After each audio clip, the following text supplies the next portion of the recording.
নমস্কার বন্ধু, আজ আমি আপনাদের রয় হাউস কিচেনের তরফ থেকে একটা অন্যরকম ভিডিও দিচ্ছি। শ্রী শ্রী ঠাকুর অনুকূলচন্দ্রের 138তম জন্ম মহোৎসব উদযাপন 11ই জানুয়ারি রবিবার নিউ আলিপুর বুড়ো শিবতলা তালতলা মাঠে। স্থান বেহালা বুড়ো শিবতলা মনের মানুষ জনকল্যাণ ক্লাব প্রাঙ্গণ, মনের মানুষের মাঠ। দেখুন, এই 11ই জানুয়ারি আজকের দিনে এখানে উৎসব পালন হয়েছে। আমি সকালবেলায় গেছিলাম, গিয়ে ঠাকুরের নাম সংকীর্তন শুনেছি।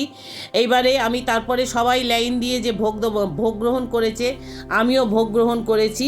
এই ভোগ দর্শনে দুর্ভোগ কাটে, ভোগ দর্শনে রোগ মুক্তি হয়। এই ছোট্ট একটা ভিডিওর মাধ্যমে আমি আপনাদের তুলে ধরলাম।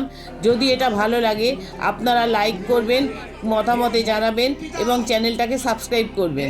আর এছাড়া ঠাকুর অনুকূলচন্দ্রের যে নীতি, সেই নীতি আমি শুনেছি, সবাই ভালো লেগেছে। আপনারা ভালো থাকুন, সুস্থ থাকুন, এই বলে শেষ করলাম।